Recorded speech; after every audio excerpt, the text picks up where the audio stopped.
Hello again and welcome to the Legal Pause podcast. This episode, I'm talking with the Vice Chair of the Solicitors Charity, Eugene Farrell, who is an expert in wellbeing, has a fascinating career working with employee assistance programs and as head of mental wellbeing in a major insurance company. It was such an interesting conversation that we went on a bit. So we've split the recording into two halves. This is the first half, and I hope that you might enjoy this so much that you'll join us for the second part in a future episode. So let's start the episode. Well, hi, Nick, and hi, everyone. Thanks for having me on. It's always a pleasure for me to talk about things like well-being, because I've spent over 20 years talking about this subject from way before it was even popular. I think back maybe sort of 21, 22 years ago, we developed our first kind of online wellbeing platform for corporate organizations. That was in AXA. And we were too early because we had a real difficulty in trying to get to people to accept even the whole idea of workplace wellbeing. And we didn't do great with it. But over the years, this has sort of gradually changed, and wellbeing has become a much more kind of accepted, almost part of the responsibility of corporate organizations. And alongside that, I've been an expert, I guess, in talking about workplace mental health and employee assistance programs. And I've worked on boards in the UK, in Europe, and in the USA, the global board, in helping develop that whole idea of workplace mental health counselling and support, from way before that was even popular to the it's become a corporate norm now. So yeah, I have a long history of talking about this subject in many different ways and trying to bring different aspects of it to organizations. And I've spent a lot of time broadcasting like this, but also out with corporate organizations and indeed, the smaller organizations, trying to help them understand what well-being looks like, how it can work for them, and then some of the ideas, services and approaches they might have to help their employees, at work with their well-being, because, good work, good places to work, happy, healthy employees are good for organizations, which ultimately are good for the organization's profitability, but more importantly, they're more important for their customers. So it's about looking after your people, and I think those are really important things. Well, let's dive into that a bit more in a moment. But could you also tell our viewers and listeners about how you got involved with the Solicitors Charity? And it wasn't just because you wore equally large glasses as I do. No, it wasn't. Well, I was recruited like many of our trustees, and I'm pleased to say, as an organisation, that we look for the skills that we need, and then we actively go out and recruit to those skills. I've worked on other boards where anybody can put themselves up to join the board, and you don't get the mix of skills that you need to take an organisation forward. So I was approached, and then it's a very formal process, and it works both ways. Would I like to work with this organisation, and would this organisation like to work with me? And so I was approached really on I suppose on the basis of my kind of mental health and well-being expertise, to bring that more to the board. And the majority of our board members come from the legal profession, and I don't. I come from a very different world, having worked in health for such a long time. And it's good that we're having a mix now of people who are outside the profession who bring different skills. And so back in 2022, I was recruited in, and I've worked in various groups within the charity, specialising, I guess, in my own field, and then became the vice chair, which has been a delight for me to accept that position and to try and move that forward. No, it's been great having you with us, Eugene, and you bring completely different perspectives to many other members of the board. But just sort of connecting what we do as what you might call an occupational charity and the support that we provide with what you've experienced in with employee assistance schemes. What sort of similarities do you see between what we do and EAPs do, and what differences do you see? Well, I think they're kind of vastly different in the way that people might approach us, but we also have a lot of very kind of similar things. So in my previous world, and I don't work in that world now. I left that world and left the big corporate world, and I do some consultancy for myself, but I'm mostly retired. But part of the issue always is trying to get to the people that you're trying to support and help. And we've always had that same problem in the EAP world. It's kind of known as something, and I guess it's very similar. I think it's very similar for the charity. We're known for something, and we're probably known for more kind of providing financial support for people. And we wanted to expand our horizon of supports, and that's what we've been doing over the last couple of years. And I guess that similarity is getting people to understand that it's more than just one thing. Plus, that it's confidential and can support them in a very kind of personal and dedicated way.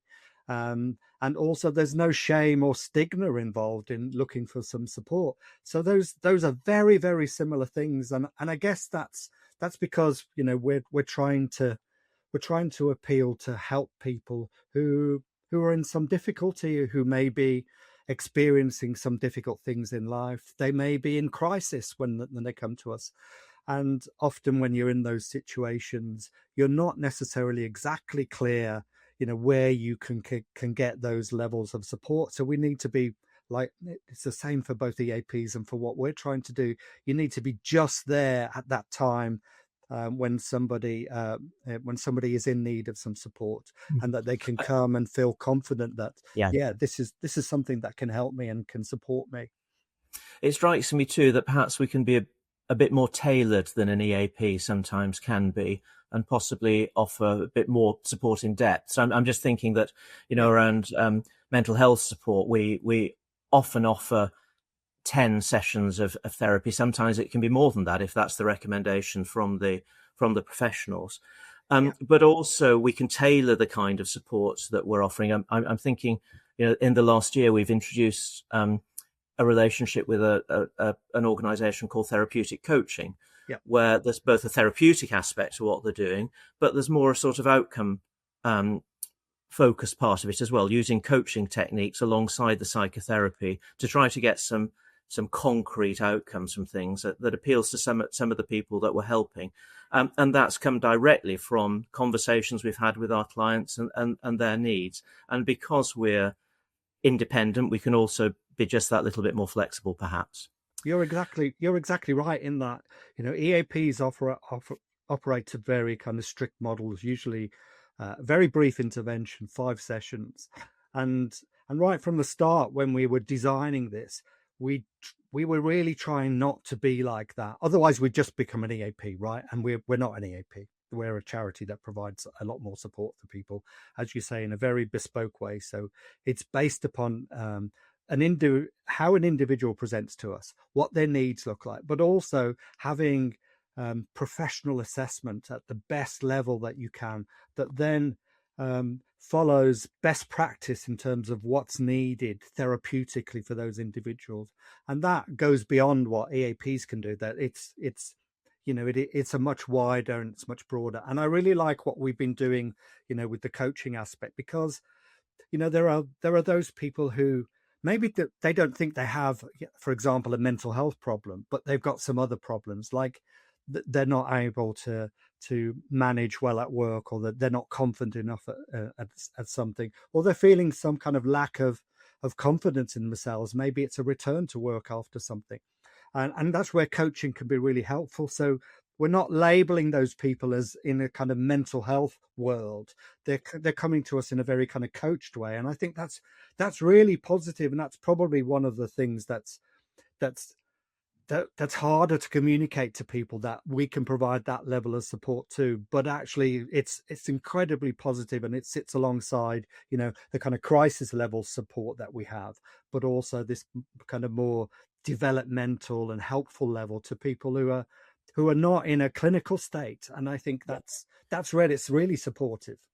And it's fair to say that we do support quite a large proportion of our clients with mental well-being, Yeah. but also we're addressing some of the drivers of the mental well-being issues. And some people don't have mental well-being issues at all. It's purely financial, or they're looking to change careers, or that they need some money management advice, Yep. or perhaps some debt advice or welfare benefits advice. And for other people, it can be physical well-being as well that we're addressing. So, which may have no connection to the other aspects that we're looking at. But just thinking about the over 20 years you've been involved in this sphere, Eugene, what are the trends that you're seeing these days? How have things moved on? Well, I'm glad that they have moved on, actually, because, when I started to do this work over 20 years ago, well, as I described earlier, well-being wasn't talked about at all. That wasn't a thing. It just didn't really exist. It's been around a long time, positive psychology has been around for a long time. The models of well-being and the pillars model, you described the pillars earlier that we follow, and you can have up to 10 pillars in some models. They've been around since the late 80s. So these aren't new, but yet they hadn't entered, I suppose, the discussion, the part of, work worlds that we see now. And so, and if I think back to kind of mental health in particular, that wasn't talked about at all back then. And,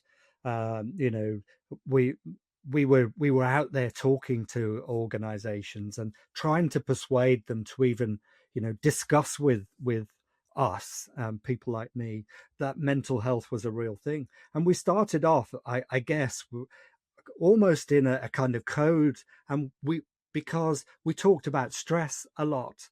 And I know stress is still really a thing, but stress was the kind of code words that we used for mental health, because we just, I remember in particular, there was a big bank that I worked with, and they weren't even allowed to use the term mental health. It just wasn't allowed. It's all changed now. Now, sort of over the years, that's become a much more accepted conversation, and well-being has become a much more accepted conversation. And so, organizations, and indeed, generally in our population in the UK, we're much more open to talking about mental health, our mental well-being, and its interaction with our physical well-being, financial well-being, and our professional well-being, how those all interrelate together. Because, we don't want to think about pillars as just being separate things. When we don't work like that, the brain isn't divided up into little parts. It operates as one big thing. And so that dialogue has very much changed, and we've seen it appearing in soap operas, we've seen it appearing in films, we've seen it appearing in newspapers, magazines, all of those things. That's changed the conversation that's happening around well-being, mental health, all of those. And of course, I suppose one of the biggest shifts, the big seismic shift happened, during the COVID outbreak. And, the pandemic became a huge driver for, when people were at home and they began to reflect on different things in slightly different ways. And some people were struggling with many things there. And so that really started to open up the conversation. And certainly in my world then, post-COVID, absolutely everything changed. And, a lot of the barriers started to drop. Not that they've gone completely, because there are still, people still feel shame talking about many things, not just mental well-being. People feel shame talking about debt. People feel shame talking about their progression in their work. People feel shame in lots and lots of different areas. And, we haven't got to that point where everything is perfect. And I don't expect that we will, but I think over my time, I think I've done a lot to try and change people's minds in those things. And if I look back about, the things that almost like in conferences, the way I used to present, the subjects have changed over the years as different things have come along. And, well-being maybe 10, 15 years ago was Fruity Fridays and Indian head massages.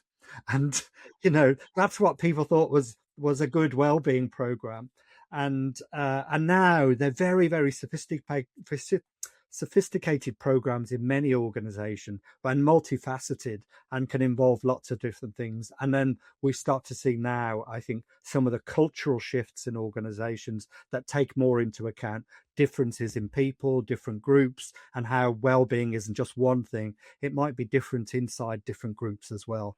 That takes into And account lots of different things. I'm struck by you saying how things weave together, the different pillars of well-being, however you want to describe it. Um, I mean, I was having a conversation with Carla Hoppe in a previous podcast about the work that they're doing around financial literacy, Yeah. and just struck by how much financial issues can affect mental well-being, Oh, and how yeah. you need to get upstream of those sometimes.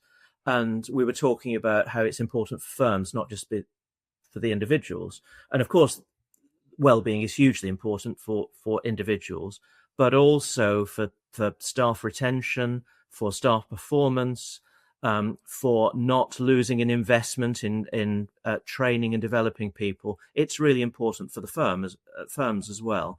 And so you talked about Fruit Fridays and head massages and that. Can you give us some more examples of what are the things that employers are doing these days to help with well-being that are sort of upstream from problems that might emerge? So I guess we've seen many things. So in the physical world, you'll start to see, organizations, they might provide things like gym memberships, for example. That's an easy one. But they might also have walking groups or walking and talking groups. They might also talk about how you could have walking meetings, for example, rather than static meetings. So those can be an example. There's been a lot of training, for example, also that's gone on in organizations to help people understand what their well-being looks like, but also to build and develop resilience, because we're not necessarily, resilience is not innate to everybody. And so you might be great at one part of your resilience, but not so good at the other. So you can build those kind of skills up. So you can have those kind of physical things, walking groups, running groups, all of those kind of things. I've seen some great groups, in different interest groups within organizations. So, and they can be groups that get together and talk about their particular culture, their particular things that affect them as different employees. And they may not sound like kind of well-being parts, but they are, because they're part of the cultural part of the bigger well-being for organizations. So you don't really see much fruit anymore. That's just not a done thing.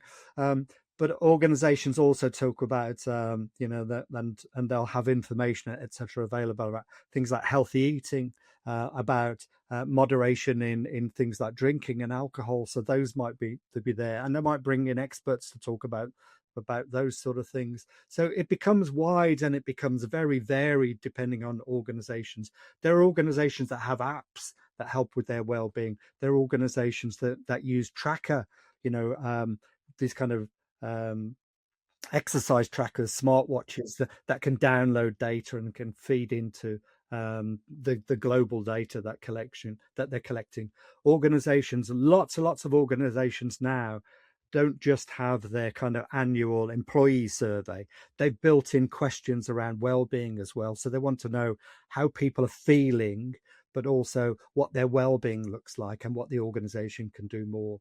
You're seeing kind of councils and groups, men's talking groups, women's talking groups. We've seen menopause enter the workplace and be very much more talked about, which was a very uncomfortable subject when it first started.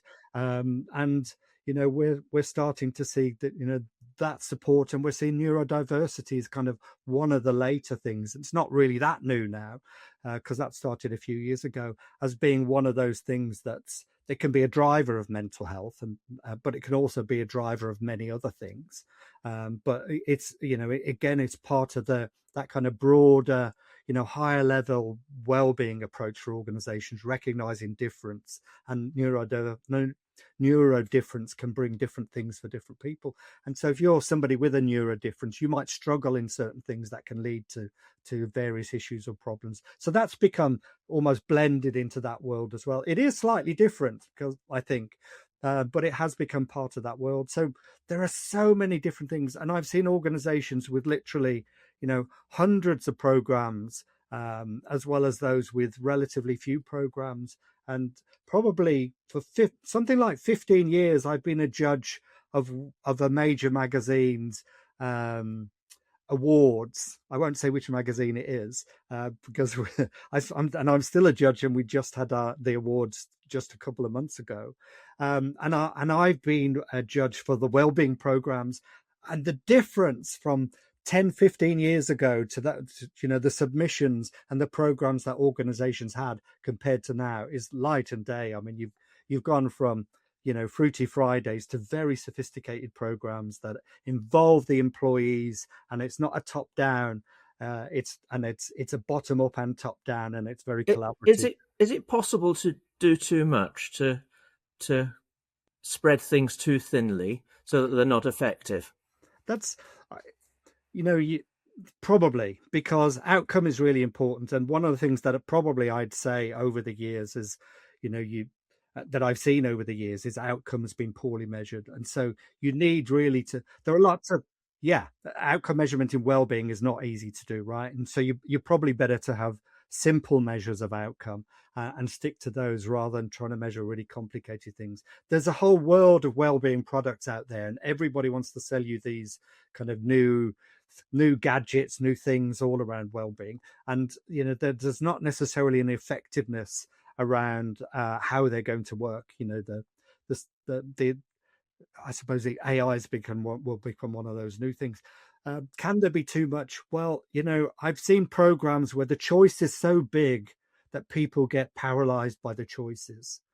So the sweet spot is getting enough that your employees are going to participate in and use, rather than so much that it's ineffective and becomes expensive. And when it becomes expensive and nobody uses it, then quite rightly, organizations are going to say, we're not going to spend on that. And I think the risk is they roll back all of the well-being rather than being strategic around, or selective.